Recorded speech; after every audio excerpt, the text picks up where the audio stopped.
Hello, welcome to this video on perfect competition. So in this video we're going to look at the assumptions behind the perfectly competitive market structure and also look at how we illustrate firms operating in the perfectly competitive market structure. So we've discussed previously, what we're going to be doing here is looking at describing typical or different types of market structure, and the market structure characterizes how firms within that particular industry operate. So we have a scale. At one end we have perfectly competitive markets, and at the other end we have monopoly markets. And we're going to start in this video by looking at perfectly competitive markets and have a look at what that implies in terms of the characteristics of that market and how firms in perfect competition operate. Now, before we get started, a few quick notes about this market structure. So the assumptions here are quite strong. This is really just a theoretical model on the edge of our spectrum, and although we can use it to relate it to some real-world markets, in its purest form it doesn't really exist. It's a theoretical construction that we can use to compare to real-life examples. So we can take some insights from this model and try and see if there's any real-world examples of perfectly competitive markets. So here are our characteristics of perfect competition. So on the left-hand side, in terms of the number and size of firms, we have a large number of small buyers and sellers. The costs to entry and exit, so the barriers to entry and exit, are very low. In terms of our products, they are homogeneous, they're all identical, so they're all perfect substitutes for each other. Buyers and sellers have perfect knowledge. Firms cannot influence the market, so their actions cannot influence the actions of another firm. Some further notes here. As a result, firms are all price takers. They have no price setting power. We assume here that firms are likely to be profit maximizers. And as we'll discuss in a second, because firms are price takers, they cannot, if they raise their price slightly, they're going to lose demand. So they have perfectly price elastic demand. So we said this is kind of a theoretical market. Those characteristics are quite extreme, but there are some markets or some industries where you might say, you know, that's not too far away. If we talk about fruit in a big street market, for example, there could be a large number of sellers. They're all like to be price takers. They just charge the market price for tomatoes or apples. How cheap or easy is it to set up a fruit stall? Well, relatively cheap, so lowers barriers to entry. We can say that consumers are likely to have perfect knowledge. They know what a tomato is, they know what they like, they know what the going price is. It's hard to advertise our products to make it seem that it's different to anybody else's, so they're homogeneous. So we could argue maybe some of these examples are close to perfectly competitive markets. So how do we illustrate a market in perfect competition? Well, on the left-hand side here we have the market as a whole for all the businesses, and the price within the market is determined by demand from customers and supply from firms. On the right-hand side we have a diagram here that shows the revenue, costs and profits for a firm operating in this industry. So as we've seen previously, we know that firms face these cost curves, the marginal cost curve and the average cost curve. And the second thing is we know that in terms of revenue, these businesses are price takers. So they have to charge whatever the current market price is. They cannot raise their price above this, otherwise they'll lose all their customers. So we know that they were going to face a perfectly elastic demand curve, and the demand curve is the same as the average revenue curve for this business. So if this is the market as a whole, for one individual business, they are going to face a horizontal demand curve, perfectly elastic demand curve for one particular business at the current market price. So here the price which they're taking, P1, is the same as the demand curve for this particular individual business, so it gives us the average revenue curve. And here every extra unit we sell is at the same price, so the marginal revenue is always going to be the same and constant here as well. So we have the price P1 and that's the price they always charge, no price setting power. So that is going to be, for every additional unit they sell, also the marginal revenue. Key point to note here is the scale here is likely to be a lot smaller than across all the businesses as a whole. If you think of all the tomatoes in the world that's produced, then we have a market price, and here for one individual small scale farmer, by selling extra amounts of, or decreasing supply, is not going to shift the market price very much. He basically takes the market price for any number of units that he might sell.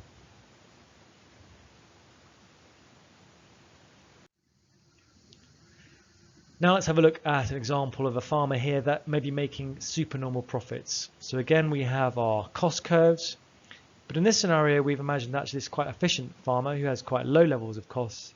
And so there is a difference between the current market price and the low level of cost. So if you were to look for this particular farmer, what their level of supernormal profits are, well, they will produce up until the quantity where MR equals MC, which is here. MR equals MC at this point here. So they're going to produce a quantity of Q1, and they're going to charge a price P1. Now, how much supernormal profit are they making? Well, if they produce a quantity of Q1, the average cost, the average amount per item that they're making, is C1. So their level of supernormal profit is the difference between P1 and C1. So here on this diagram, that indicates the level of supernormal profit that a business, a farmer here, can make in the short run. And we'll talk about why that's just in the short run in a second. So here we have our farmer again, who is making supernormal profits on the right-hand side. So the current market price is P1, and so they are charging a price P1. They're producing at this level of output, and this is the average cost, and so they're making supernormal profits. Now, if you were a farmer, say a wheat farmer, and you knew there's a tomato farmer here making supernormal profits, what would you do? Well, you would probably enter the market for tomatoes. You probably switch your farming to tomatoes because you knew that someone is making supernormal profits.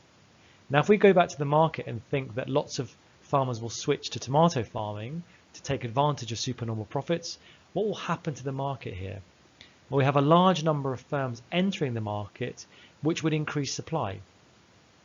Increasing supply lowers the market price to P2. What impact does that have for our tomato supplier over here, that now the market price is P2? Well, effectively the supernormal profit attracts extra farmers up until the point where the supernormal profit for an individual farmer disappears. So at this point here at P2, enough farmers have entered the market so that now the profit maximizing level of output is Q2, where MR2 equals MC. And here only normal profits are being made. And if normal profits are being made, those resources are just going to stay in tomato farming, but we won't attract any more farmers to this particular market. So in the long run, we would always expect that we'd be making normal profits, and that this would be the situation we would expect to see, that the price equals the average cost. So here's a diagram to show the opposite case. So if we had a situation where the price was originally down here below, so if the price was P1 below the average cost of production, then we would see firms leaving the market, a reduction in supply, which would raise the market price until the point here where firms are again not making losses but are now making normal profits. So we'd always say that the position on the left-hand side here at P2 is the long-run equilibrium position for a firm in a perfectly competitive market. So the long-run equilibrium position in a perfectly competitive market will always look like this. We take the market price P and we make normal profits. If we were to make supernormal profits or losses, supernormal profits would attract businesses into the industry, and because there are low barriers of entry, they could enter. Losses would mean that firms leave the industry, and because there are no barriers to exit, they can easily leave. So this business will be producing a quantity of Q1. Let's move on and consider whether firms are likely to be efficient in a perfectly competitive market. Well, allocated efficiency, we said, is where the price equals the marginal cost. And that is the case in both the long run and the short run here. If you look at your diagrams, you can see that price is equal to the marginal cost. And so allocative efficiency is achieved. No one can be made better off without making some other agent at least as worse off. So we have a good allocation and use of our resources. Our business is here likely to be productively efficient. Well, this occurs when we produce at the minimum average cost. And if we're producing at the minimum average cost, we would say it's likely to be productively efficient. And if we again look at our diagrams, we can see in perfect competition, this is likely to be the case. It's also likely to be the case, therefore, that we're producing at the lowest point on the average cost curve. It's also likely, therefore, that we are also being X efficient. We're going to move briefly now to talk about a shutdown decision. So we've said that a business needs to make at least normal profit in the long run to justify remaining in an industry. However, in the short run, a firm won't necessarily shut down and leave the industry if it's making a loss. However, it will only remain open as long as it covers the variable cost. As long as the business is covering the variable cost, it can use some of that money to go towards paying off the fixed costs. So a business will only stop supplying and shut down if the average revenue or the price is less than the average variable cost. So if I'm selling t-shirts and I get money in from a t-shirt that's greater than the cost of the raw materials, some of that money can be used to offset the fixed costs. If I can't even cover the cost of the t-shirt, then I'm actually losing money by producing anything. I can't cover some of the fixed costs, and I should really shut down the business, because otherwise the fixed costs I have to pay anyway. So where the price per unit is equal to the average variable cost, we call this the shutdown price in a competitive market. Let's have a look at this with an example here. So if we imagine a scenario where the price is P1. Now at this level of price, P1, the price is equal to the average cost over here. So normal profits are being made, and that's fine. But we know that the average cost curve is made up of the average variable cost curve and the average fixed cost curve added together. So here, if the price was P2, well, we call this the shutdown price. If the price is slightly higher than P2, then we're making at least some money from each item that we're selling, which we can use to pay off the fixed costs. However, if the price doesn't even cover the variable cost, the raw materials of making a unit, we're not making any money per unit, then we shouldn't even really be producing. By producing, we're losing even more money. So actually, the business should just shut down. So here, P2, where a price is equal to the lowest average variable cost, we call this the shutdown price for a competitive firm. Even in the short run, if we can't cover the average variable cost, the business should close.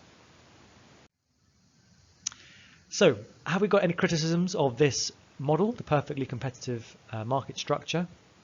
Well, it's quite unrealistic to say that firms are all price takers. Most firms have some amount of price setting power, some way of differentiating their product to the competition. In real world markets, we tend to have differentiated products or branded products that give certain brands or certain companies more dominance over others. A lot of products are quite complicated. Pensions, insurance, even complicated technology. So it's unlikely that everyone has perfect information. Some businesses will have patents or have intellectual property, legal restrictions on allowing firms to copy their ideas, which serve as barriers to entry. It's rare for entry and exit in an industry to be completely costless. There are normally some sunk costs or some reasons why it's hard to leave an industry. So in this video, we've looked at the assumptions of the perfectly competitive market, and we've seen how we illustrate a perfectly competitive market graphically in the short run in terms of supernormal profits, loss-making normal profits, and in the long run in terms of how the market will adjust to a level of normal profits. That's it. Thanks very much for listening.